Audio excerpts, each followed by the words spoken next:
Once upon a time, in a little town where the sky shared secrets with the moon and the wind played hide and seek with the leaves, there lived a quiet boy named Nino.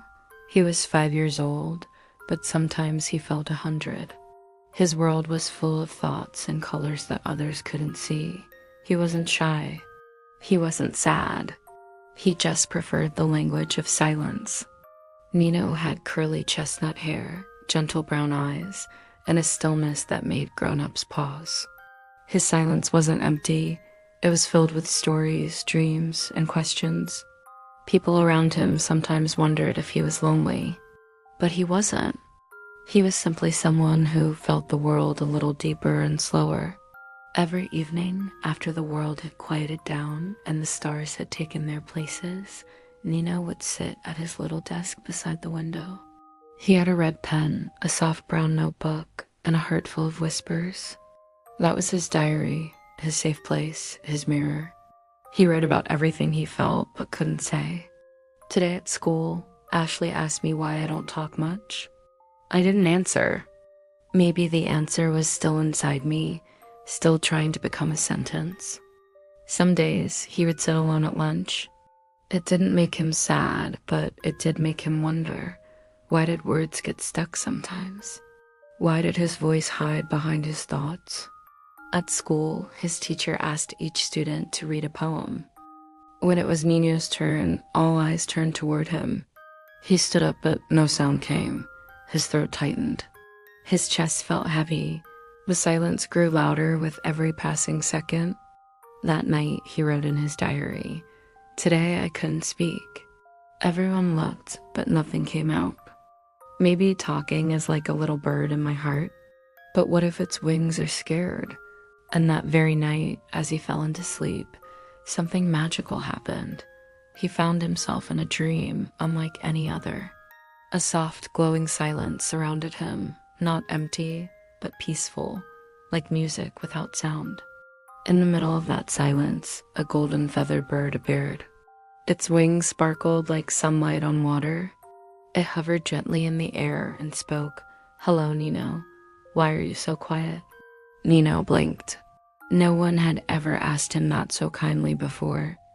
"I don't know," he said softly. "There's so much inside me, but I don't know how to say it." The bird nodded, wise and warm. "Silence isn't a bad thing," it said. "But if it keeps you hidden, maybe it's time to give it a voice." "Come with me," said the bird. "I'll take you to a place where silence is not emptiness, but language.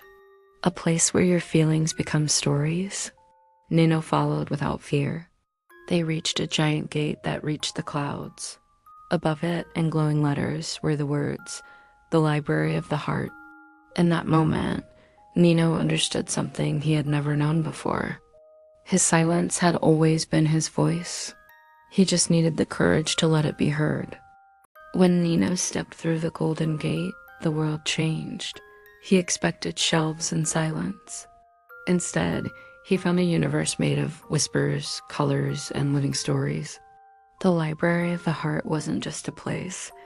It was a feeling, a breath, a second heartbeat. Books floated in the air like clouds. Hallways shaped themselves based on your thoughts. The floor shimmered with stardust, and the ceiling had no end. It melted into the night sky. He turned in place slowly, his eyes wide. Every book here glowed with a different hue. Some pulsed gently like a lullaby. Others flickered anxiously like secrets wanting to be heard. Some had no titles. Some weren't even books, just glowing orbs, folded paper wings, soft murmuring music in jars. And then, from a stack of floating pages, came a voice as light as a breeze. A creature no taller than Nino's hand appeared. She had wings made of golden bookmarks and eyes that looked like star reflections in water. "Welcome, Nino," she said in a voice both tiny and infinite. "My name is Lima. I'm a keeper of voices." Nino stared, not with fear, but with curiosity so deep it made his feet feel warm. Lima twirled once in the air and then pointed to a book that floated gently before him. It had no name, no color, just quiet. This one belongs to you, she said. It holds the echoes of your heart. The book opened, not with paper rustling, but like a breath inhaling. And there, written in beautiful glowing ink, were his own words, the ones from his diary, but there was more. Things he never wrote, things he only felt. When Dad comes home late, Mom's eyes lose light for a second. No one sees it, but I do. Sometimes touching someone's shoulder says more than 1,000 words. I do have a voice. I just haven't introduced it to the world yet. Nino's eyes filled with something warm. It wasn't sadness, it wasn't joy, it was recognition.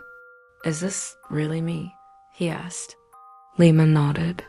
These are the things your heart never said out loud, but never forgot. Nino looked around. Thousands of books floated past. Some shaped like hearts, others like questions. Whose books are those? He asked. Everyone's, Lima replied. Every person has a voice echoing here. Some come often, some never arrive. But the voices, they wait. Nino touched the cover of his book. It pulsed under his fingers. It was alive. He was alive. Do I write more? He whispered. You don't just write, Lema said with a glowing smile. You live, and every feeling you've ever had, even the ones you never understood, become part of your book. Then she pointed toward a glowing path made of open pages. Come, she said, let me show you where voices are born, where your silence becomes sound. And as Nino followed her, he realized something. His silence had never been empty. It had simply been waiting for this moment to be heard, to become a story, to become himself. Nino followed Lima down a pathway woven from fluttering pages. Every step stirred the floor beneath, awakening sleeping sentences, rippling ink. The deeper they walked into the library of the heart, the more alive everything felt, as though stories were breathing beside him, sighing in rhythm with his heartbeat. Then they reached it, a grand hall, glowing in the shape of a heart. The ceiling looked like twilight. Purples and deep blues swirled like clouds melting into dreams. Gentle drops of light rained slowly from above. They weren't just light. They were emotions. Nino stepped inside. What is this place? He asked, his voice barely more than a thought. This, Lima replied, floating beside him, is the Hall of Emotions. Here, feelings dance with words. Just then, the air in the middle of the room shimmered. One by one, figures began to appear. The first was Joy. She twirled in laughter, her dress spun from sun rays, her hair glowing like sunflower petals. She giggled with every step, painting invisible music in the air. Her eyes sparkled with endless mornings. Then came Fear, slinking gently from the shadows, wrapped in smoke and soft footsteps. His voice was wind behind a closed window, and though his presence was quiet, his eyes darted constantly, watchful, uncertain, alive. Sadness arrived like a quiet melody. She moved like waves, slow and blue, her tears falling not as sorrow, but as seeds that grew into glowing flowers where they landed. Her silence was warm, not cold. Next came Curiosity, bouncing in every direction, spinning like a compass in a storm, pulling invisible threads, whispering questions into the walls. Her eyes blinked at different speeds, always searching, and then anger. She didn't stomp or shout. She arrived like thunder from far away, her skin glowing red like embers, her hair rising like smoke. But her eyes were tired, not evil, not wild, just tired of not being heard. Nino froze. It was too much, too real. But Lima whispered, "They are yours. All of them. And none of them are enemies." Nino's breath softened. He stepped toward Joy. She spun around him and placed a tiny laugh in his palm. He turned to Fear. They locked eyes. "I see you," Nino said. Fear nodded. Sadness reached for his hand.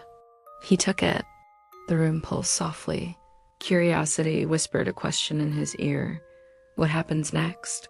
And anger. Nino didn't flinch. He walked straight to her and said, "You feel alone, don't you?" She didn't answer with words, but her fire dimmed. She reached forward, gently touching his chest, where his heart beat louder now. Then, at the center of the room, a mirror appeared. Not a mirror of glass, a mirror made of words. When Nino looked in, he didn't just see his face. He saw a version of himself where joy danced in his eyes, fear crouched in his shadow, sadness held his hand, curiosity sparkled in his thoughts, and anger glowed behind his ribs, not as fire, but as fuel. He wasn't broken, he wasn't too much. He was whole. And then the mirror whispered, "To know yourself, speak to your feelings. To speak to them, let them speak back. Then, and only then, do your words become true." Nino turned to Lima, voice trembling. "Was that me?" "Yes," she said softly. "And now you've danced with your emotions, they'll never hide again." As the hall faded into stars and whispers, Nino felt something settle in him. The fear of feeling had turned into courage. And from this day on, his words were no longer just sounds. They were steps in a dance, with every beat of his heart. After dancing with emotions, Nino felt something stir inside his chest, a gentle ache, like a forgotten memory knocking at the door. It wasn't sadness, not quite. It was the weight of everything he had never said, everything he didn't know how to say. Until now, Lima led him to a quiet corner of the library of the heart. There, on a floating desk made of pages and moonlight, rested a single pen, glowing softly as if waiting for him. "This," Lima whispered, "is your letter?" "To who?" Nino asked. "To the ones who forgot how to listen," she said. "To the adults." He hesitated. Then he picked up the pen. And the words, they didn't just come from his mind, they came from his soul. "Dear grown-ups, do you really hear me? Not when I shout, not when I'm silent, but in between, in the places where I hide my truest thoughts. When I get tired, I don't ask for coffee. I close my eyes and build worlds, but you tell me to grow up. Why does growing up mean forgetting how to dream? When something breaks, I feel pain. You say, it's not a big deal.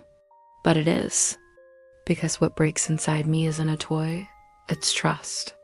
It's wonder, it's something I don't know how to fix. Sometimes I don't speak, not because I don't have words, but because I don't know if you'll really hear them, if you'll listen beyond what I say, to what I mean, to who I am. When I draw strange pictures, or say something that doesn't make sense to you, that's me knocking on your door. Please don't close it. I don't always need you to teach me. Sometimes I need you to sit beside me, to feel the world with me. Let me be loud, let me be quiet, let me be confused. Let me be too much, but above all, let me be me. Don't fix me. Know me, and maybe, just maybe, you'll remember the child you used to be, with love. Nino." When the letter was done, the pen sealed itself.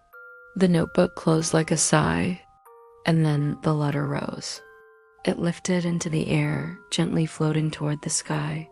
Pages opened like wings, and the words turned into stars, scattering across the ceiling of the library. "Where is it going?" Nino asked. "To every grown-up who needs to read it," Lima said. "To the ones who forgot how to feel." And as the stars blinked, somewhere in the world, an adult paused, put down their phone, closed their laptop, and remembered something soft, a voice, a drawing, a moment they had once ignored. And they whispered, "I see you now." Nino didn't remember falling asleep in the library of the heart. He only remembered the warmth of Lima's presence, the hush of pages turning themselves, and the gentle flutter of his letter as it flew among the stars. Then quiet. Not the heavy kind of quiet that made him hide, but the soft kind. Like the pause before a lullaby, like a heartbeat resting. When Nino opened his eyes, he was back in his bed, the blanket he knew, the ceiling he had memorized, The sound of wind gently brushing against the curtains. Was it all a dream? He sat up slowly. Something was different. The world hadn't changed, but he had. He could still feel the echo of the library in his chest. He could still hear the whispers of books speaking emotions. And Lema's voice, distant yet clear. Your silence is not emptiness. It's the voice waiting to bloom. Nino looked around his room. His crayons were scattered on the floor. A notebook lay half filled with scribbles and forgotten drawings. His shoes were still muddy from yesterday's playground. Everything was the same, but everything felt new. He got up and stood in front of the mirror. Hi, he whispered to his reflection. And for the first time, the boy in the mirror whispered back. That day, he didn't talk more. He didn't suddenly become louder or start telling stories he never told before. But something was different when his mother asked, "How was your night, Nino?" He smiled, not with his mouth, but with his eyes. And she noticed. She didn't push. She waited. And Nino said softly, "I went somewhere. It was quiet, but not lonely." His mother looked surprised. Then she knelt beside him and said, "Sometimes quiet places tell us the loudest truths." Nino nodded. Yes, they do. At school, Nino didn't raise his hand more than usual. But when he looked at other children, he noticed their silences too. The boy who always looked at his shoes when the teacher asked a question. The girl who doodled suns and moons at the corner of her notebook. The kid who never spoke but always helped others tie their shoes. Nino smiled at each of them because now he knew. Silence wasn't a hole. It was a garden. And every quiet child had seeds inside them, waiting for the right sun, the right rain, the right gaze to bloom. That evening, Nino opened his old notebook. He turned to a clean page. At the top, he wrote, "If you listen closely, you'll hear us." And beneath that, he drew. Not houses, not trees, but feelings. He drew what fear looked like, a shadow behind a door. He drew joy, a balloon floating just out of reach. He drew courage, a heart holding hands with the wind. And under each one, he wrote, "This is me. This is you. This is all of us." Before bedtime, he whispered to himself, "I'm not just quiet, I'm full of stories." And the silence in the room. It didn't press on him like it used to. It sat beside him, like a friend, like a whisper that said, "I see you." And maybe, just maybe, the world had started listening.